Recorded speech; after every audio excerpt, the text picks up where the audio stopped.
शाहिद साहब बहुत बहुत शुक्रिया, आपने हमें वक्त दिया। वैसे तो नून लीग की सियासत के हवाले से काफ़ी बात हो रही है कि दो बयानिए किस हद तक हर्ट कर रहे हैं नून लीग की सियासत को, लेकिन अभी इस हफ्ते दो सीनियर सियासतदानों ने इंटरव्यू दिए हैं। एक अभी भी नून लीग का हिस्सा है ख्वाजा आसिफ साहब, और एक अब नून लीग से अलहदा हो चुके हैं चौधरी निसार साहब। दोनों का यह मानना है कि पीपल्स पार्टी इस वक्त ज्यादा बेहतर सियासत कर रही है और 2023 के लिए अपने लिए बेहतर मौके इस वक्त उन्होंने अपने लिए रखे हुए हैं। ये उनकी राय हो सकती है, मैं इसे इत्तेफाक नहीं कर सकता हूँ, क्योंकि पीपल्स पार्टी की सियासत का अपना एक तरीका है। पाकिस्तान मुस्लिम लीग नून आज मुल्क में वाहिद जमात है जो आइन की बात कर रही है, जो ये कहती है कि मुल्क के मसाइल का हल सिर्फ आइन की बालादस्ती में और अवाम के वोट को एहतराम देने में है, अवाम की राय को एहतराम देने में है। ये कोई जमात आज ये बात नहीं करती, सिर्फ PMLN है और PDM का प्लेटफॉर्म है।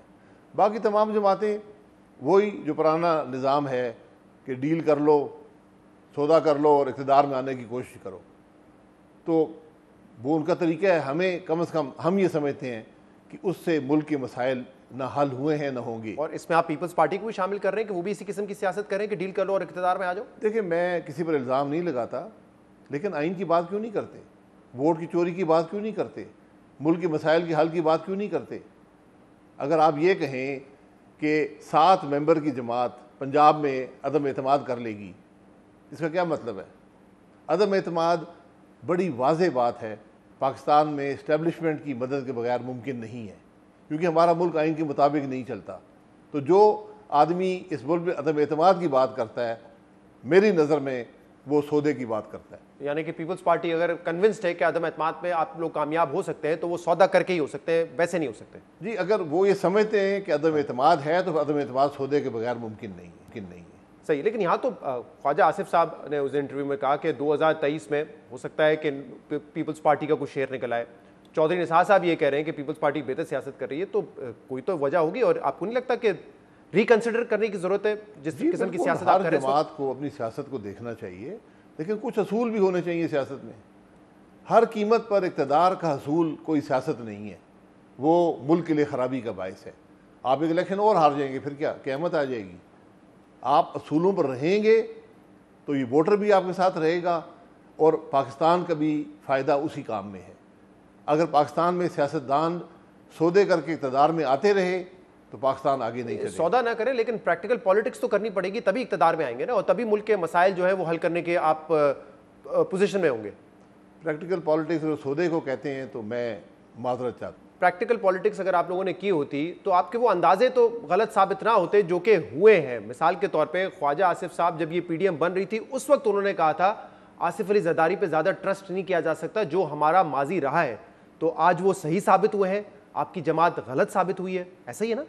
देखिए, हमारी जमात गलत साबित नहीं हुई। हमने पूरे एतमाद के साथ, नेकनीयती के साथ तमाम अपोजिशन को इकट्ठा किया। PDM के प्लेटफॉर्म अपोजिशन इकट्ठी हुई, एक मकसद था, और वो मकसद यही था जो मैं बयान कर रहा हूँ कि मुल्क का निज़ाम आइन के मुताबिक चले। जब आखिरी फैसले का वक्त आया कि अपोजिशन लॉन्ग मार्च करे और निकल जाए निज़ाम से, उस वक्त पीपल्स पार्टी ने अपने बहाने से काम लिया। उन्होंने कहा हम CEC के पास जाएंगे। हमने कहा आप जाएँ। वो CEC के पास तो नहीं गए, लेकिन उन्होंने जाकर सेनेट के इलेक्शन में PDM के एतमाद को तोड़कर। आप यही कह रहे हैं कि बड़े मुखलिस तरीके से हमने इत्तेहाद किया था एक मकसद के लिए, लेकिन मैं यही कह रहा हूं कि ख्वाजा आसिफ ने तो पहले ही कह दिया था कि ये इत्तेहाद ना करें, इतना आगे ना जाए, तो उनका अंदाजा सही साबित हुआ। सही साबित हुआ, बिल्कुल ठीक बात है, इसमें कोई दो राय नहीं है। नून लीग गलत साबित हुई। नून लीग ने अगर इतनी कुर्बत बढ़ाई है, इतने करीब गए, गलत साबित हुए ना। ख्वाजा आसिफ साहब का अंदाजा सही साबित हुआ। माजरत करूंगा, जब एक जमात फैसला करती है सबकी मुशावरत से करती है, तो मुशावरत में हम सब हिस्सेदार होते हैं, तो हम उस फैसले से अलहदा नहीं हो सकते। उस फैसले में ख्वाजा साहब भी शामिल थे, मैं भी शामिल था, शहबाज साहब भी शामिल थे, सब शामिल हैं। वो फैसला गलत साबित हुआ। हमें एतमाद नहीं करना चाहिए था, लेकिन मैं ये समझता हूँ कि एतमाद करना भी ज़रूरी था। ये बात एक दफ़ा अयां हो जाए, ये कहा वो अलहदा हो गए, नुकसान पीपल्स पार्टी का ही होगा। आज 8 जमातें मौजूद हैं और वो यही बात कर रही हैं कि मुल्क का निज़ाम आइन के मुताबिक चलाएं। ये इस बात को आप मामूली समझते हैं, मैं इसको पाकिस्तान के मसाइल के सफ़र की इब्तदा समझता हूँ कि आज वो जमातें जिनको हम गद्दार कहते हैं वो भी आइन की बात कर रहे हैं। ख्वाजा आसिफ साहब ने अभी जो रिसेंट इंटरव्यू दिया है काशिफ अब्बासी साहब को, उसमें उन्होंने ये भी कहा है कि जब मैंने ये बयान दिया था आसिफ अली जरदारी के हवाले से, तो पीपल्स पार्टी या आसिफ अली जरदारी साहब ने मुझसे शिकवा नहीं किया, सबसे ज्यादा मुखालफत मेरी पार्टी के अंदर से हुई थी। उन्होंने क्या कहा था ये सुन लीजिए, इसके बाद इसका जवाब दीजिए। आपको याद होगा कि मैंने आसिफ जरदारी साहब के मतलब एक कमेंट दिया था, मेरी पार्टी ने उसके ऊपर, पीपल्स पार्टी ने इतना एहतजाज नहीं किया, लेकिन मेरी पार्टी ने बड़ा उस पर एहतजाज किया कि पता नहीं ये क्या है, और सोशल मीडिया पे मुझे इतनी गालियाँ पड़ी, सबोटाज करने की कोशिश कर, बिल्कुल इत्तेहाद तोड़ना चाहते हैं। अच्छा, मैं कैद में था और ये लव अफेयर जो है ओवर हो गया, तो ये, और उसके बाद जो है जो हम लोगों ने उनको गालियाँ दी। जी, तो उस वक्त ख्वाजा आसिफ साहब जब ये बात कर रहे थे तो पार्टी एहतजाज क्यों नहीं कर रही थी? उनके तजुर्बे से फायदा क्यों नहीं उठाया? उनकी बात क्यों नहीं सुनी गई उस वक्त? नहीं, तजुर्बे से हमेशा फ़ायदा मुशावरत में उठाया जाता है। जब पार्टी एक फैसले एक रास्ते पर चल रही है, वो गलत रास्ता भी हो, आप समझते हैं गलत है, ख्वाजा साहब भी समझते हैं गलत है, तो अगर आप उस पार्टी के फैसले के खिलाफ बात करेंगे तो फिर पार्टी में से भी मुखालफत आती है। ये पार्टी का फैसला था PDM का हिस्सा बनना, उसमें तमाम जमातें शामिल थीं, उसमें हम और सिर्फ पीपल्स पार्टी नहीं थी, उसमें 10 जमातें थीं। पीपल्स पार्टी छोड़ के चली गई, बात ख़त्म हो गई, अब आगे का रास्ता ढूंढें। तो ये इसीलिए सवाल मैंने आपसे किया था ना कि क्या आप सही सियासी फैसले कर भी रहे हैं या नहीं कर रहे, और क्या स्ट्रैटेजी को रिविजिट करने की जरूरत है? क्योंकि अभी ख्वाजा आसिफ साहब ने इस इंटरव्यू में ये भी कहा है कि पीपल्स पार्टी का स्टेक सिस्टम में ज्यादा था, हमें यह पता होना चाहिए था कि वो इस्तीफे नहीं देंगे और थोड़ी सी लचक दिखानी चाहिए थी इस हवाले से, चाहे वो बयान जो भी दे। तो वो भी आप लोगों ने नहीं दिखाई, वो भी आप लोग मान गए कि पीपल्स पार्टी भी इस्तीफे देगी, बल्कि आपके लोग तो ये कहते थे कि हमसे पहले इस्तीफे देने के लिए वो तैयार है। मिसकैलकुलेशन ही है ना ये भी आपकी सियासत में। PDM एक जमात फैसले नहीं करती, उसमें 10 जमातें थीं, 10 जमातों का एक तहरीक में शिरकत थी। पीपल्स पार्टी उससे बाहर हो गई।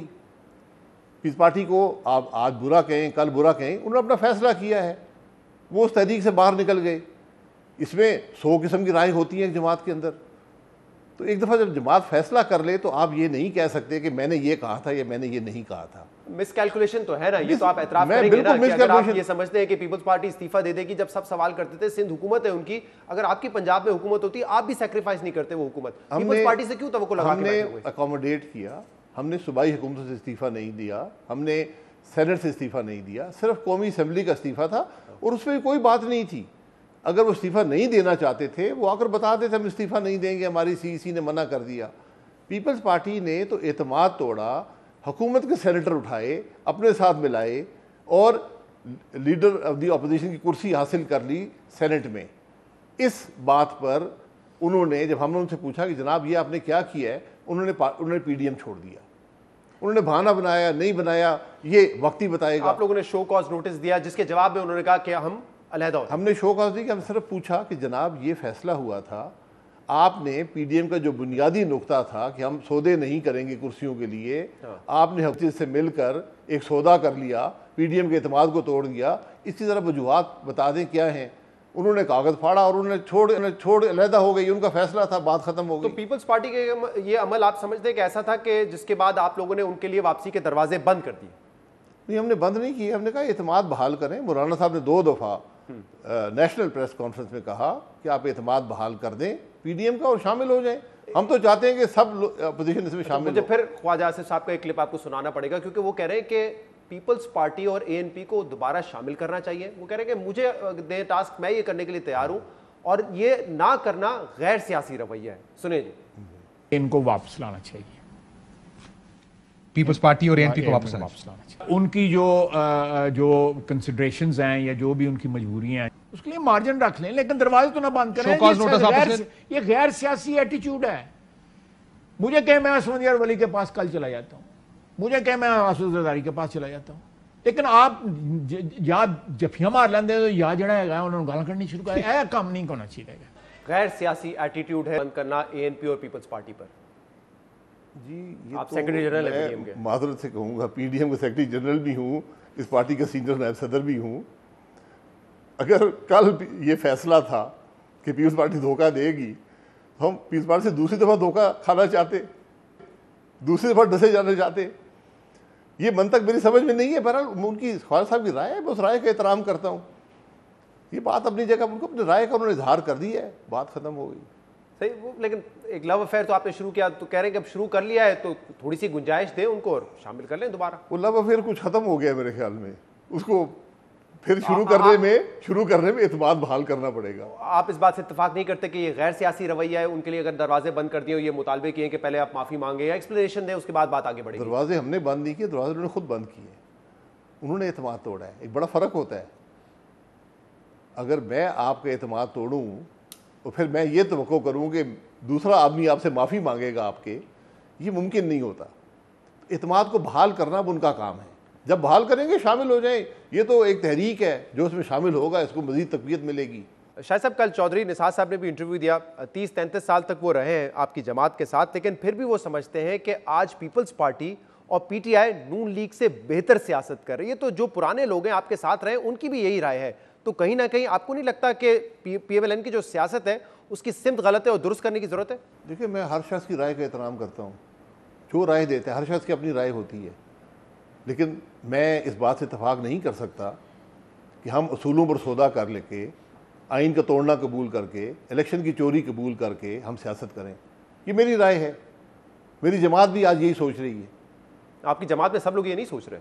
शहबाज शरीफ साहब की राय जो कि सदर है, वो भी मेरे ख्याल से इससे मिलती जुलती राय है, चौधरी निसार साहब से, ख्वाजा आसिफ से मिलती जुलती राय है। हमारी जमात में मुकम्मल इत्तफाक है इस बात पर कि आइन की बालादस्ती होनी चाहिए, इलेक्शन चोरी नहीं होने चाहिए, इदारों को आइनी हदूद में रहना चाहिए। ये तो आप किसी भी पार्टी को उठा के कहेंगे ना, वो यही बातें करेंगे जो आप हम यही बात कर रहे हैं, यही बात शहबाज साहब भी कर रहे हैं, यही बात हर जमात में हर शख्स। रास्ता क्या होगा ये है ना, वहां तक पहुंचने के लिए आप लड़के या एग्रेसिव पोजीशन लेके आगे बढ़े या मुफाहमत के तरीके से उस लेवल पे पढ़े। लड़ाई की कोई बात नहीं होती सियासत में, मुमकिन नहीं है। मुफाहमत किससे करेंगे और मुजाहमत किससे करेंगे? असूल की बात करनी पड़ती है, असूलों पर खड़ा होना पड़ता है। अगर असूलों पर खड़ा होना मुजाहमत है, आइन का दिफा मुजाहमत है, तो फिर सियासत को मुजाहमत समझें। अगर असूलों पर खड़ा होना मुफाहमत है, आइन का दिफा करना जो हमारे हलफ में है मुफाहमत है, तो वो मुफाहमत समझें। हम तो असूलों पर खड़े हैं। हम ये कह रहे हैं, हमने हर निज़ाम इस मुल्क में अपना लिया। हमने डायरेक्ट फौजी हुकूमत भी देखी है, हमने इलेक्शन की मैनिपुलेशन भी देखी है, अब हमने हाइब्रिड गवर्नमेंट भी देख ली है। कुछ नहीं हुआ मुल्क में, मुल्क जवाल पजीर है। अब हर सियासतदान असूल की बात करता है। चौधरी निसार साहब को पूरा इंटरव्यू सुने, वो कहते हैं कि मैं असूल पे खड़ा हुआ था, यहीं से मेरा इख्तलाफ पैदा हुआ नवाज शरीफ के साथ और पीएमएलएन के साथ। चौधरी निसार साहब अपने असूल की वजह से अलहदा हुए? मुझे नहीं पता हुए, क्योंकि वो तकरीबन 33 साल इस जमात में रहे हैं और हमें आज तक इल्म नहीं कि वो अलहदा क्यों हुए। क्योंकि कभी डिस्कस ही नहीं हुआ पार्टी में कि वो अलहदा क्यों हुए? नहीं, कभी डिस्कस नहीं हुआ। देखिए, ये तो उन्होंने छोड़ी है ना पार्टी, वो बता सकते हैं कि वो कौन से असूल थे जिनकी वजह से वो अलहदा हुए। 33 साल वो रहे, 28 जुलाई तक वो काबीना का हिस्सा थे, उसके बाद वो जमात के साथ रहे, वो काबीना का हिस्सा नहीं थे। 2018 के इलेक्शन में उन्होंने अपना सिंबल खुद ले लिया। मतलब आप लोग चाहते थे कि वो शेर के निशान पे ही लड़े? जी बिल्कुल, वो अप्लाई करते, शेर के निशान पे लड़ते, बिल्कुल सही। ये मुझे ज़रा बताइएगा कि अब चौधरी निसार साहब ने कहा है कि अगला मेरा सियासी किस जमात में शमूलियत होगी या मैं अपनी सियासत करूंगा, वो फैसला बाद में करूंगा, लेकिन कौमी सियासत में मैं एक्टिव हो गया हूं। क्या नून लीग में अभी तक उनके लिए दरवाजे खुले हुए? देखिए, ये तो वो फैसला कर सकते हैं कि नून लीग में आना चाहते हैं या नहीं आना चाहते हैं। जब वो रजू करेंगे उस पर नून लीग फैसला कर लेगी। उनको इस जमात ने बहुत बड़ा मुकाम दिया, बहुत ज़्यादा इज़्ज़त दी, तो जहाँ पर आदमी को इज़्ज़त मिलती है, वो मुकाम मिलता है, वहीं पे आदमी आता है। लेकिन अगर वो ये समझते हैं कि पीटीआई और पीपल्स पार्टी की सियासत बेहतर है, तो उन जमातों से भी रजू कर सकते हैं। एक और बात इन्होंने की और ये उन्होंने बताया कि जब धरना था तहरीक इंसाफ का 2014 में, तो चौधरी निसार साहब नहीं चाहते थे कि पीटीआई और पैट जो है वो अपारा से उठकर रेड जोन में आए। वो कहते थे कि पार्टी में भी यही था, फैसला हुआ था कि वो आगे नहीं आएंगे, लेकिन बाद में नवाज शरीफ साहब ने खुद ये फैसला किया कि नहीं, इनको आने दिया जाए रेड जोन में। ये बात दुरुस्त है? मुझे इस बात का इल्म नहीं है, लेकिन ये प्राइम मिनिस्टर का प्रेरोगेटिव है कि वो वज़ीर के फैसले को ना माने। वज़ीर फैसला खुद नहीं कर सकता, फैसला प्राइम मिनिस्टर करता है, काबीना करती है। काबीना की नुमाइंदगी जो है वो प्राइम मिनिस्टर करता है, जिम्मेदारी उसकी होती है। हर वज़ीर की हर बात नहीं मानी जाती, आपको दलील से अपनी बात को मनवाना पड़ता है काबीना के सामने, प्राइम मिनिस्टर के सामने। तो प्राइम मिनिस्टर साहब ने कबूल नहीं किया, उस फैसले में कोई गलती थी तो वो तारीख का हिस्सा बन गई है। अगर उसमें फ़ायदा था वो भी तारीख का हिस्सा बन गया है।